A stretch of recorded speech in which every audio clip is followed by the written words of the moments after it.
Good morning, children. Today we will be discussing some questions on continuity, MCQ type of questions. But before that, we should know some standard results of limits also. These two are very standard results which you have studied many times. Limit of theta tends to 0, sin theta by theta, and same theta tends to 0, tan theta by theta is equal to 1. X approaches to a, x power n minus a power n by x minus a equal to n into a times n minus 1. Those are very standard results, and these are some other results which will be very helpful for us. Limit n tends to infinity 1 plus n by n power n is equal to e. Limit n tends to 0 1 plus n power 1 by n is equal to e. How do we remember this? In both the cases the result is e only. So how do we remember is this part inside the bracket will be equal to 1. How? As n approaches to 0, 1 by n. 1 by n is 1 by infinity will be equal to 0. So this will be equal to 0. Here what do we get is 1. 1 power n is infinity. It will be like 1 power infinity.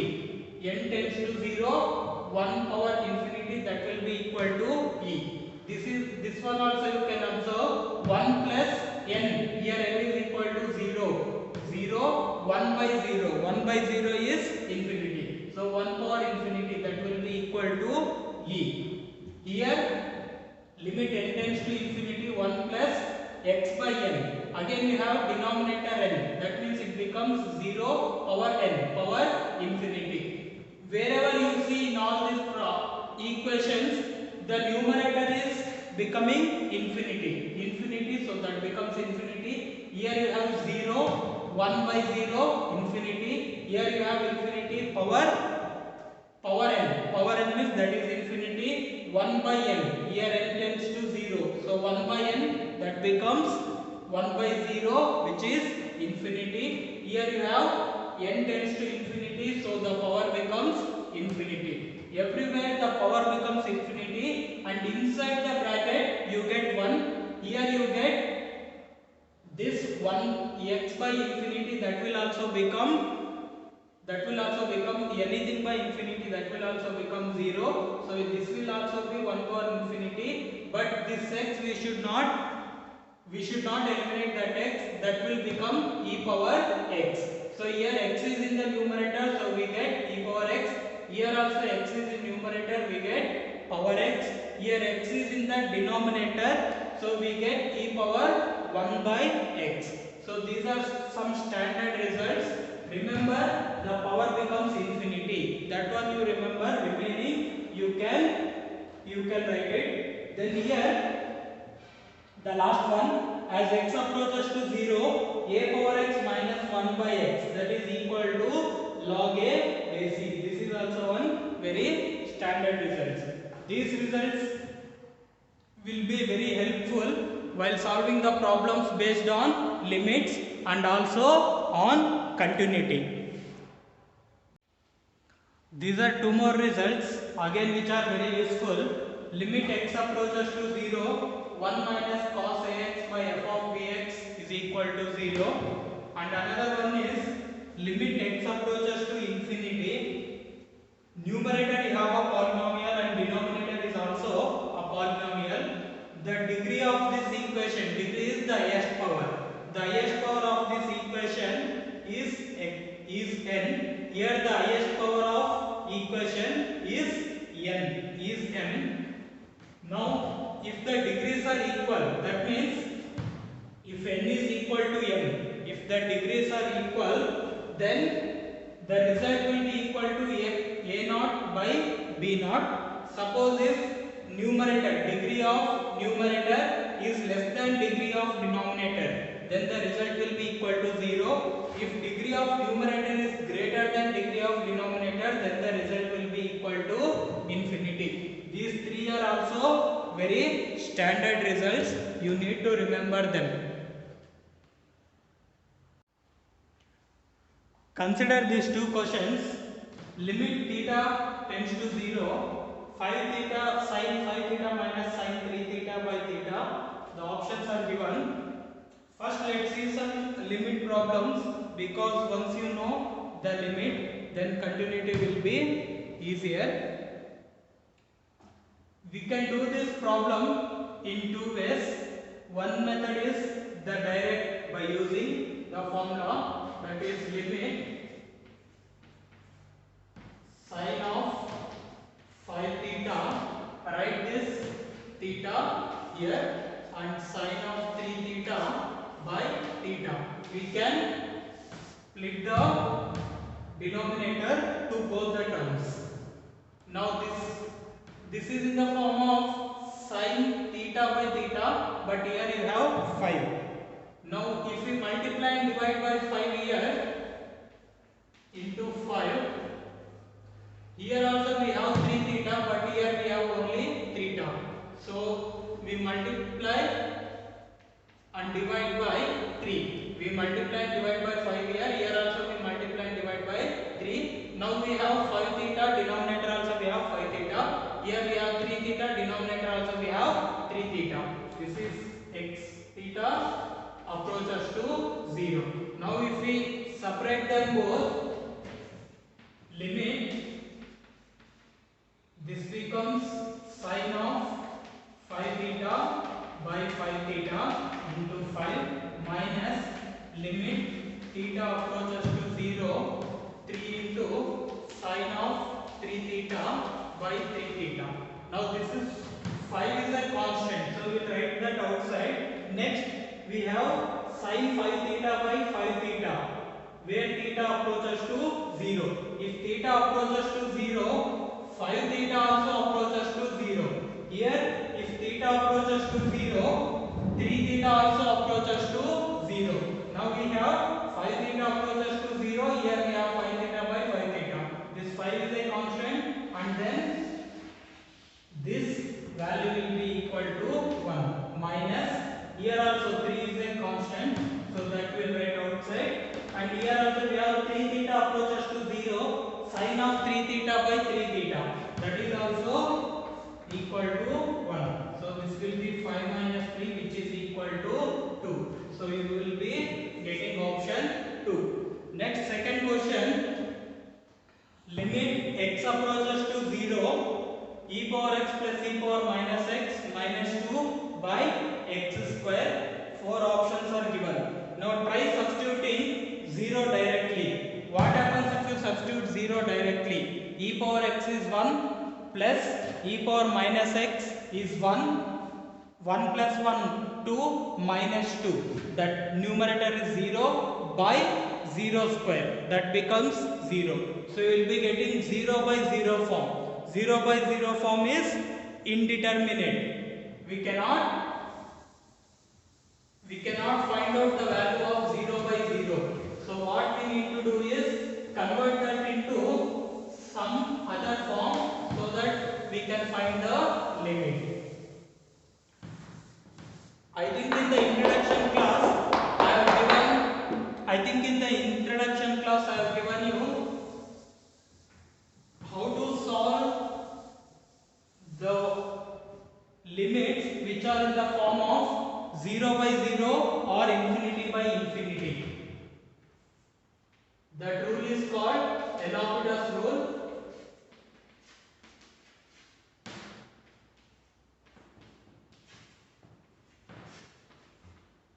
When do we use this?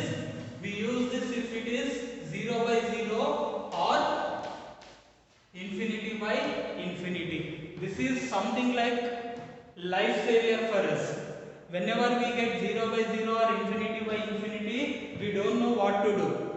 Immediately you should jump to this. This is like savior. It will save us when we are getting 0 by 0 or infinity by infinity. So here also we are getting 0 by 0 form.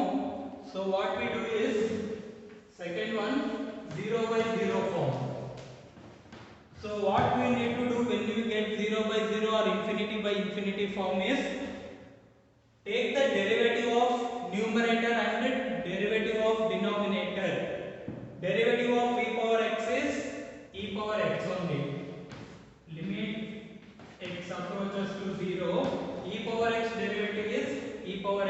These are some basic derivative formulas which you have in your first year. You have limits and derivatives, right? So the basic formulas only I am using here. E power x, derivative is e power x only. E power minus x derivative is e power minus x, and derivative of again you have to do minus x, which will be equal to minus 1. Derivative of constant is 0 by derivative of x square. If you remember the formula, x power n equal to n into x power n minus 1. This is derivative. Derivative of x power n equal to n into x power n minus 1. So this becomes 2x power 2 minus 1. That will be 1. So this is what we get. If we write this, we get limit x power x approaches to 0, e power x minus e power minus x by 2 times x. Now try substituting 0. What do you get? This is e power 0, that is 1, minus e power minus 0. E power minus 0 is e power 0, again 1 minus 1. This will become 1 minus 1 by 0. Again it is in the form 0 by 0. So again you are getting 0 by 0 form. So what we do is apply the same rule again.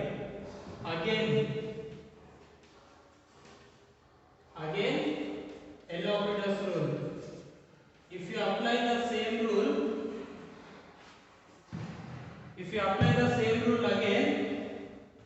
again we take derivative of x. Derivative of x is x. Derivative of e power x is e power x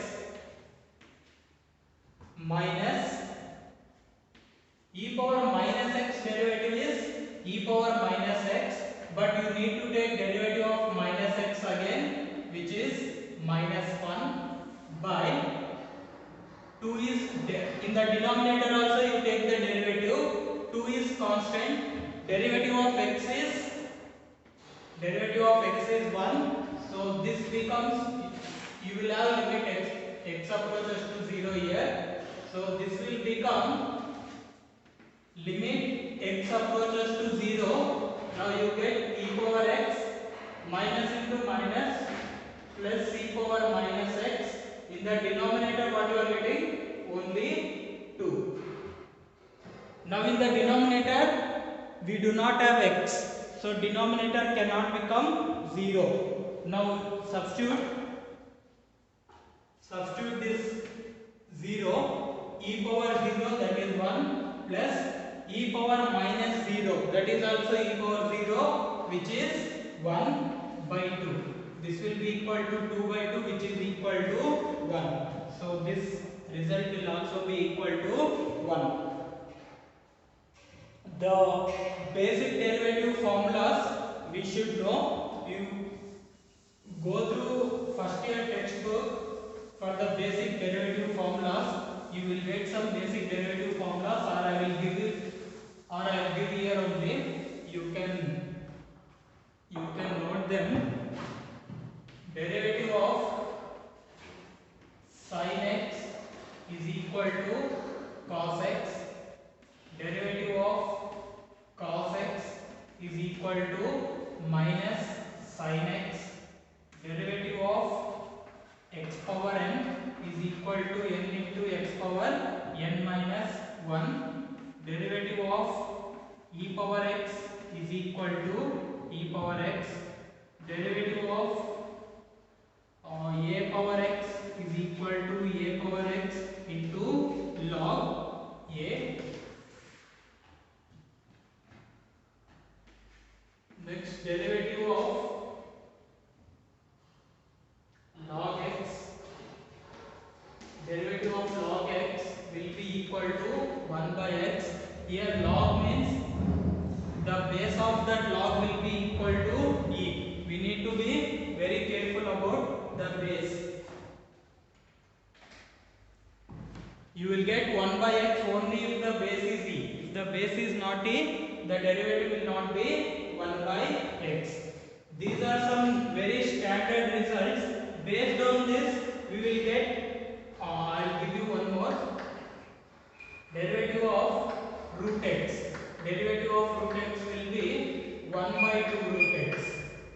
This formula will be very useful when you are using this rule. When you are using L'Hopital's rule, this formula will be very useful. Derivative of root x will be 1 by 2 root x. Let's take, I'll take one simple example. Suppose if you have derivative of root x square. Derivative of root x square will be whenever you have root, you have to apply this formula. Root means immediately you should write 1 by 2 root x. 1 by 2 root, inside root whatever is there, here x is there, so we are writing x. Here x square is there, so we write x square. We write the same thing, but with one condition. If you have x square, if you have any value other than x, we take the derivative again. If you have x, we will not write anything. If you have any value other than x, here you have x square, so we take derivative of x square once again. Inside the root whatever you have, you take the derivative once again. So this will be equal to 1 by 2 root x square. Derivative of x square. Derivative of x square is this formula, x power n. So we need to write n, that is power, x power n minus 1. So here power is 2, x power n minus 1. N minus 1 is 2 minus 1. That will be 1. So you can cancel this. Finally we will get x by root x square. So this is how we solve when you have root x formula. The same thing we have applied there also. E power minus x. If you have e power x, we will write e power x derivative e power x only. But here we have e power minus x. If you have e power minus x, first we write e power minus x, and then again we take derivative of minus x. Derivative of minus x is minus 1. Derivative of x is 1. Derivative of minus x is minus 1. So these are some basic formulas which can be used when you are solving L'Hopital's rule. Anyway, derivatives entire chapter is there again, limit, continuity and differentiability. In entire differentiability, all these formulas will come again. So no need to worry too much about this. If you remember this, then you can apply there.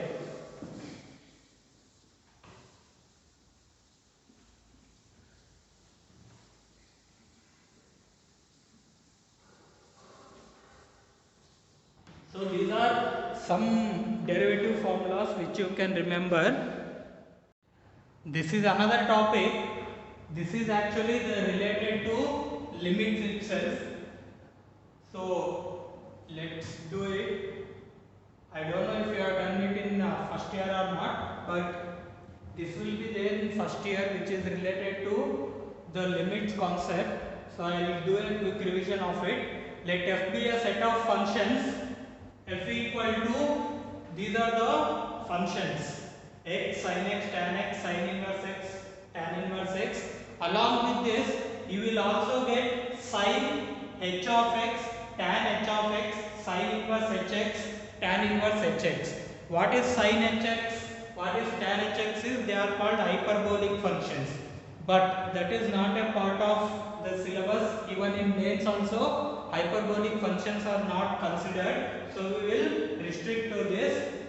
So when f belongs to these trigonometric functions or x, then there are three different cases. First case, let f of x and g of x consider two functions from this set such that limit x approaches to 0 f of mx by g of nx, that is the coefficient of x is m, coefficient of x is n here, then the result will be equal to m by n. Here sin mx, sin is from this and sin from this only. So we are taking functions which are from this. Here instead of sin we can take tan also. Instead of this we can take sin inverse also, we can take tan inverse also. Okay. These two should be from this. We can take x also. Right? Instead of sin, if we take nx, then also we will get m by n only. So sin mx by sin nx equal to m by n. Or we can take sin inverse nx by sin inverse nx. Then also we will get m by n only. The second type is consider four different functions from the set f1, f2, g1 and g2 which belongs to this set. Then this is the formula: x approaches to 0, f1 of ax, f2 of bx, g1 of cx, g2 of dx. Basically here you have to look at the coefficients of x.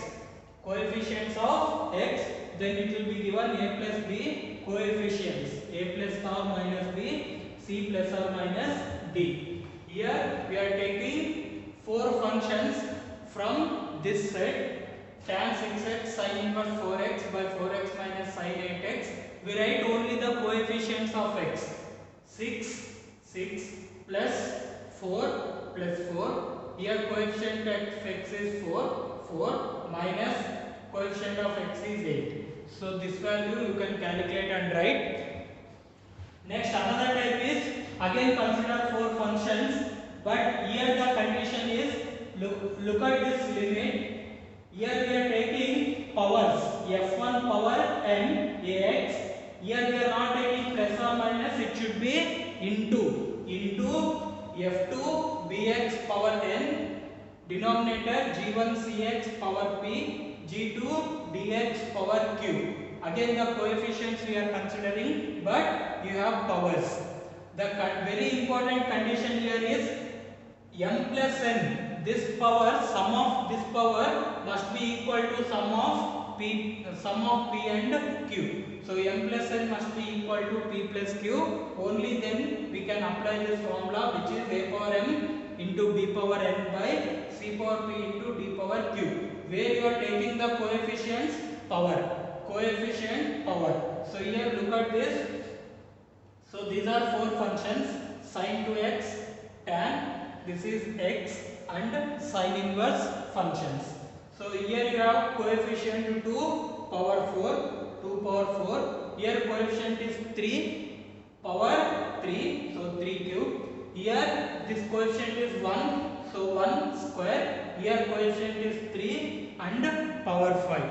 So these are some standard formulas when you have these functions.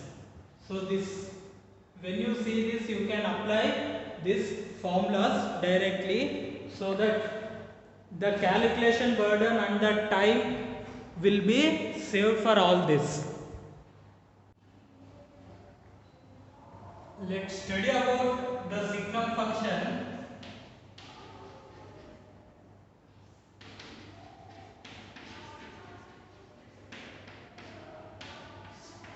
What is signum function? Signum function is f of x, and it is, we write that as signum function. This is defined as signum function will be equal to 1 if x is greater than 0. If x equal to 0, the value of signum function is 0. If x is less than 0, the value will be equal to minus 1. So this is the definition of signum function. Now if you take the graph of this signum function, if x is greater than 0, that means for all positive numbers, so these are x greater than 0. So if you take positive numbers, the graph will be equal to 1. So here you have 1. It will not be equal this. This is 0. So it will not be equal to this, but it will be all the positive numbers. Next, if you take x equal to 0, so at x equal to 0, the function is 0 only. So this is at x equal to 0. If x is less than 1, if x is less than 0, so these values are less than 0. So this is positive x, so this will be negative x axis.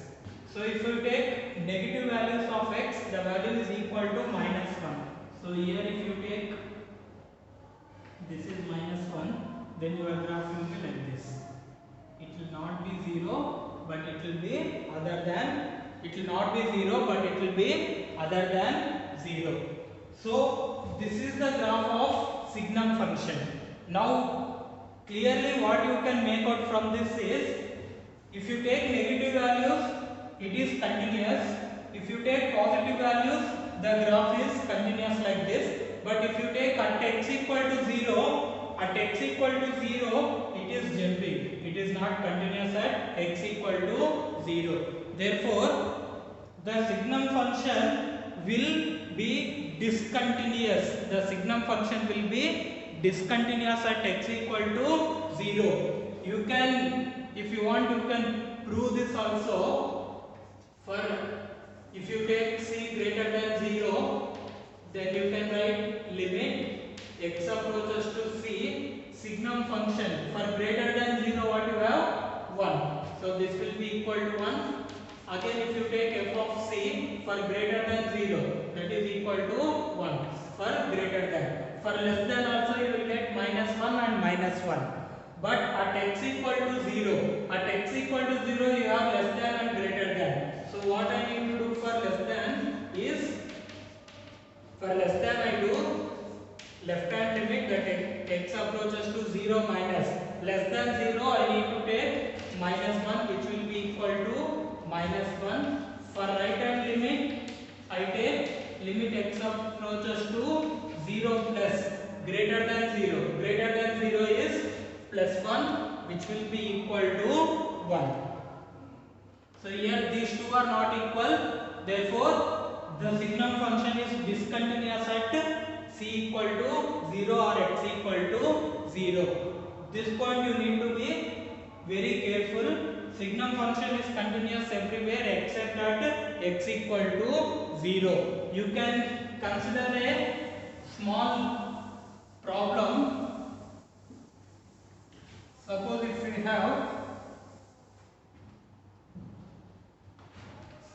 have f of x is equal to signum function of x square minus 5x plus 6. Signum function of x square minus 5x plus 6. So what about this function? Is it continuous? Where it is continuous, where it is not continuous. Inside, if you get 0, inside, for what values of you get 0, for what values of x you get 0, at those values the signum function will be discontinuous.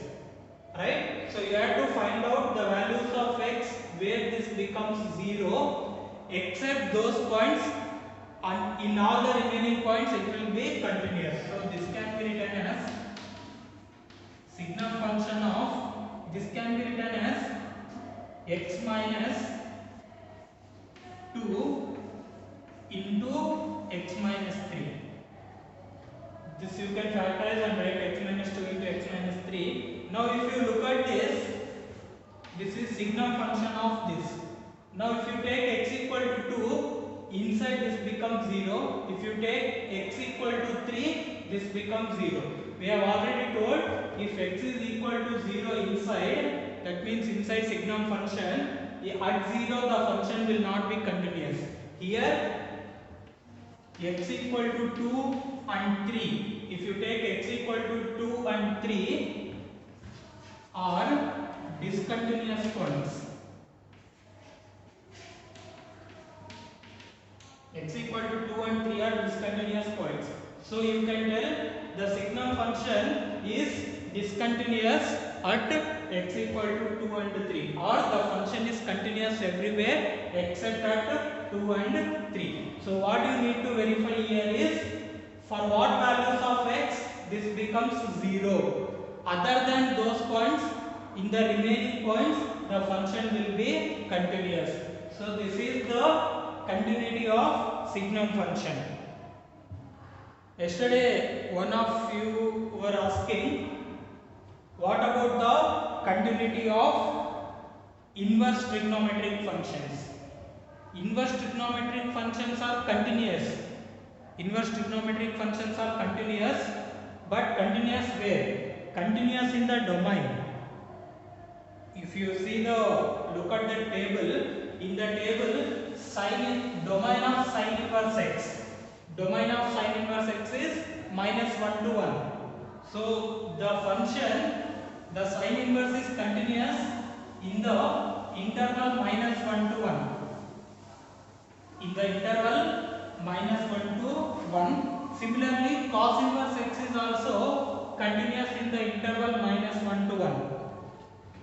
Sin inverse x, I am talking about domain.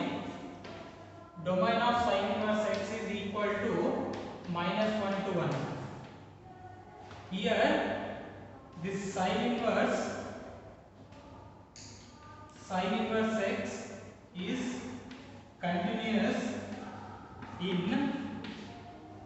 -1 to 1. Sin inverse x is continuous in -1 to 1.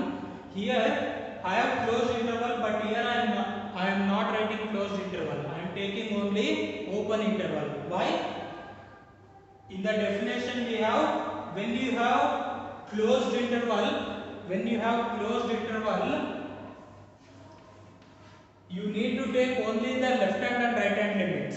Wherever you have closed interval, we need to take only the left hand and right hand limit at extreme points. So here sin inverse x is continuous in open interval, but at -1 also continuous at limit x approaches to -1. For -1 I need to take right hand limit. So -1 plus. So this will be right hand limit, continuous at right hand limit at -1, and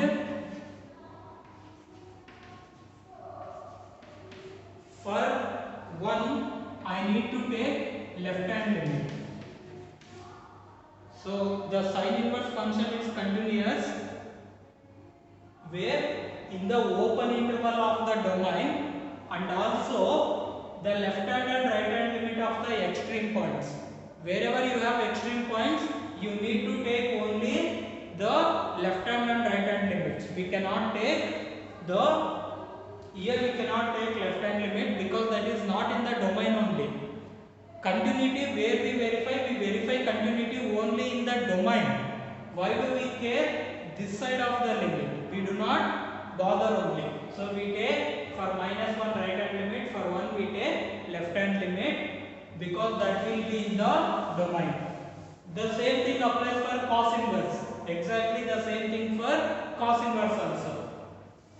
And tan inverse, cot inverse, also you can see tan inverse and cot inverse, the domain is R. So R means it is open interval only. R is from -infinity to infinity. So tan inverse and cot inverse will be continuous in the entire real numbers.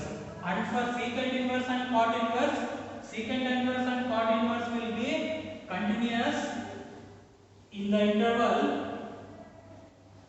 R minus open interval -1 to 1. For secant inverse and cosecant inverse, domain is R minus of -1 to 1. Or you can also write this as -infinity to -1 union 1 to infinity. So the in this interval. The domain is continuous. Sorry, the function secant inverse and cosecant inverse are continuous in these intervals. At -1 you have to take left hand limit again here. For 1 you have to take the right hand limit because they are in the closed intervals. At extreme points you need to take left hand limit for -1 and right hand limit for 1. So what you need to remember is the domain of the function. So if you remember the domain of the function, then remaining you can tell it is continuous in the domain. But when you get closed interval at extreme points, you need to be careful. So this is the continuity of inverse functions.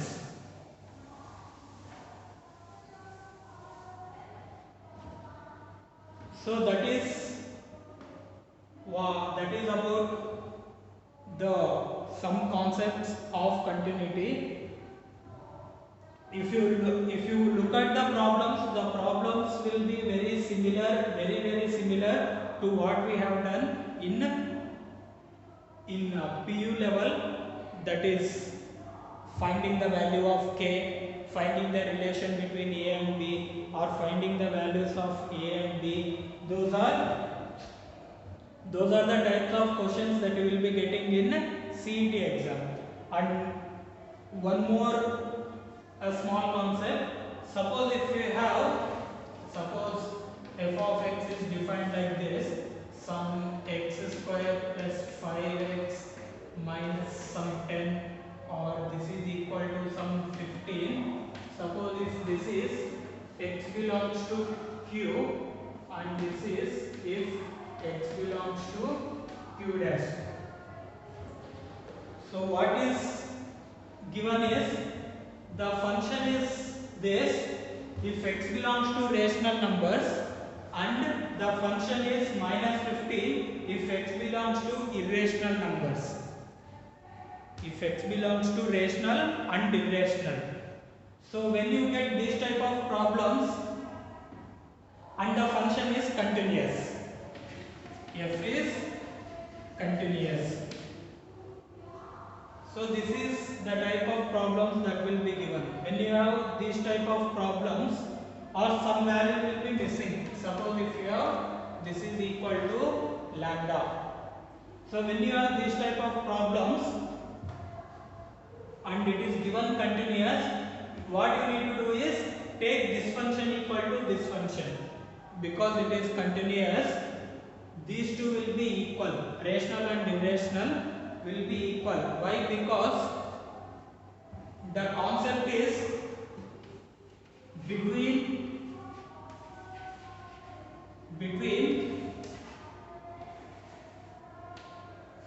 between every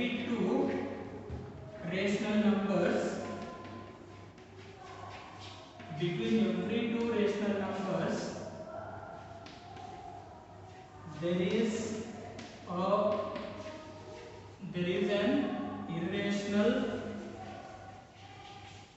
there is an irrational number. Between every two rational numbers, there will be at least one irrational number, and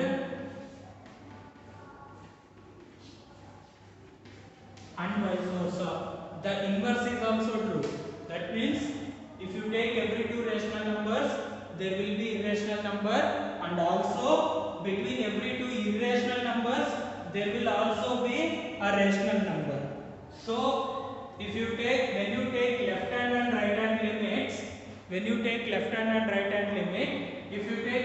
limit, you will get this. If you take right hand limit, you will get this. That means when you are applying the left hand and right hand limit, definitely we will find at least one rational and one irrational.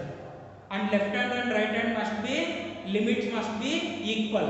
So we are taking left hand and right hand limit.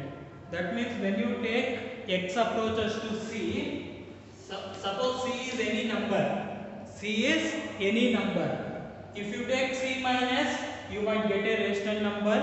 If you take c plus, definitely there will be at least one irrational number. And left hand and right hand limits, this is left hand limit, this is right hand limit. So C minus definitely will get one rational or irrational number, C plus definitely will get one rational or irrational number. So you can make these two equal and you can solve for value of lambda. Basically this will be like a quadratic equation only. Okay, so this is another type of problem that you will be getting in continuity problems. So thank you. I will be sending you some questions as an assignment, MCQ questions only, that you can solve and that will help you in the MCQ CET test. Thank you.